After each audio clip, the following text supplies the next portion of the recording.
হ্যাঁ বন্ধুগণ, আবার নতুন একটা ভিডিও নিয়ে আপনাদের সামনে আসলাম। সেটা হচ্ছে মানুষ জন্মমাত্রই তার মৃত্যু অবধারিত, সৃষ্টি ধ্বংসের উপলক্ষে। সেহেতু আলোচনার পূর্বেই আমি আপনাদের কাছে অনুরোধ রাখব, যারা আমার এই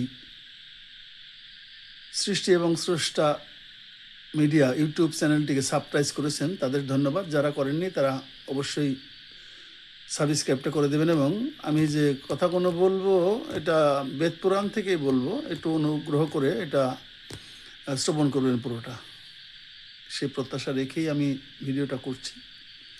সেটা হচ্ছে মানুষ জন্ম হয় মৃত্যুকে উপলক্ষ করে এবং মৃত্যু হয় জন্মকে উপলক্ষ করে। গীতার বাণী, গীতা লেখা আছে, জাতস্যই ধ্রুব মৃত্যু, জন্মিলে মৃত্যু অবধারিত এবং ধ্রুব জন্ম মৃত হচ্ছে। আবার ধ্রুব জন্ম তোমাকে গ্রহণ করতে হবে। কেন এগুলো কেন হয়? তাহলে আমরা যখন বারে বারেই এই পৃথিবীতে জন্মগ্রহণ করছি আর মৃত্যুবরণ করছি, দেহত্যাগ করছি, মৃত্যুবরণ আর দেহত্যাগ করছি, এক দেহ থেকে আরেক দেহে ঢুকছি মাত্র। এখন বিল্ডিংয়ে আছি, কালকে হয়তো সোনের ঘরে, প্রতিদিন টিনের ঘরে, এভাবে আমাদের জীবনযাপন চলছে আর কি।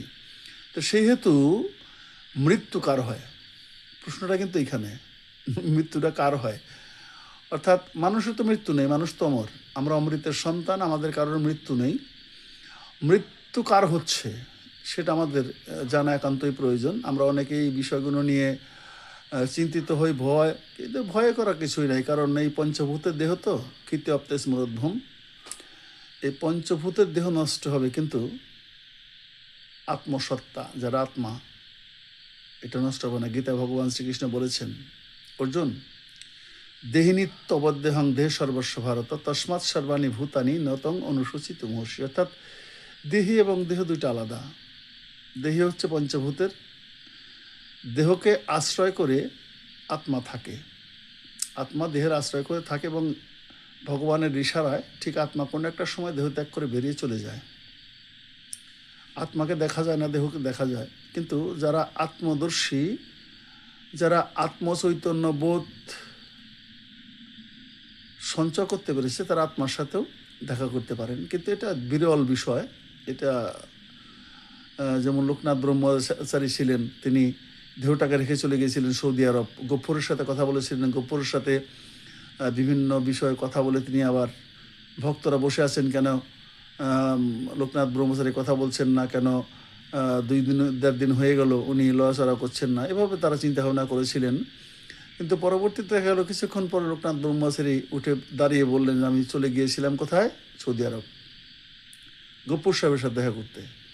তো এখন আত্মচৈতন্য বোধ যদি জাগ্রত হয়, তার পক্ষে আত্মাকেও দেখা সম্ভব। কাজেই তাহলে মরে কে? আমি যে বলি মৃত্যু, মৃত্যু কার হয়? মৃত্যু হয় পঞ্চভূতের দেহের, আত্মার মৃত্যু হয় না। কারণ আত্মা হচ্ছে সনাতন, চিরন্তর সত্য, যার মৃত্যু নেই, জন্মও নেই। আত্মা কখনো জন্মগ্রহণ করে না, কখনো মৃত্যুবরণ করে না। এখন এই কথাগুলো আপনি কোথা থেকে সংগ্রহ করবেন? কার কাছে যাবেন? আপন আপন গুরুচরণে যাবেন। যদি আপনার সকলে গুরুদেব, কিন্তু যদি আত্মচৈতন্যবোধ তার হয়ে থাকে, তাহলে সে হয়তো বা আপনাদের এই বিষয়গুলো সাজিয়ে গুছিয়ে গ্রন্থ থেকে বলবেন, মুখের কথা না, গ্রন্থ থেকে, গীতার থেকে বলবেন, উপনিষদ থেকে বলবেন, বৈবর্ত পুরাণ থেকে বলবেন, বেদের থেকে বলবেন, এগুলো ভাগবত থেকে বলবেন, সব গ্রন্থে এগুলো লেখা আছে। বিশেষ করে গীতাই বেশি লেখা। গীতার যে বিষয়গুলো সেগুলো আমি তো বুঝতে পারি না। গীতার মধ্যেই বেশি লেখা যে দেহি এবং দেহ দুইটা আলাদা, দেহি এবং দেহ দুইটা আলাদা। তো কাজেই ক্ষেত্রজ্ঞ বিভাজক, ক্ষেত্র এবং ক্ষেত্রজ্ঞ যে বিভাজক, সেখানে যদি আমরা প্রবেশ করি, তাহলে আমি ক্ষেত্র এবং ক্ষেত্রজ্ঞ, আমরা কিন্তু সেখান থেকে এটা সংগ্রহ করতে পারবো, যদি চৈতন্যবোধ জাগ্রত হয়। আত্মাকে জানার যদি আত্মজিজ্ঞাসা জাগ্রত হয়, তাহলে আমরা সেখান থেকে জানতে পারবো। তো যাই হোক, ছোট্ট একটা ভিডিও দিলাম, বেশিক্ষণ বড় ভিডিও দিলে অনেকেই দেখেন না, আবার অনেকেই স্বাচ্ছন্দ্য বোধ করেন না। কারণ এই ভিডিওগুলো দেখার লোকের সংখ্যা খুবই কম। কারণ এখন নানান রকম উদ্ভট ভিডিওগুলো আমাদের মিডিয়াকে গ্রাস করে ফেলেছে।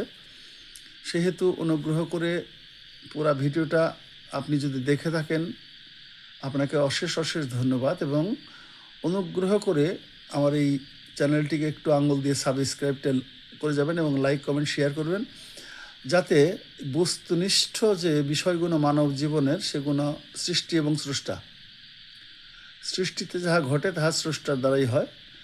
আমি যেন আপনাদের সাথে যুক্ত থেকে এই বিষয়গুলো আপনাদের সাথে শেয়ার করতে পারি, যাতে আপনারা কিঞ্চিত হলেও এই সম্বন্ধে জানতে পারেন। সেই প্রত্যাশা রেখে অনেক অনেক শুভকামনা সবার জন্য। সবাই ভালো থাকবেন, সুন্দর থাকবেন, এবং আগামীতে আরও সুন্দর সুন্দর যে আত্মতত্ত্ব, সেই ভিডিওগুলো যেন আপনারা দর্শন করতে পারেন, সেই প্রত্যাশা রেখে এখানে বিদায় নিচ্ছি।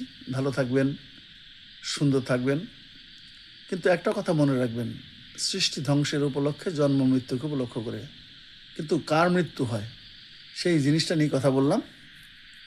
ভালো থেকে না, শুভকামনা রইল।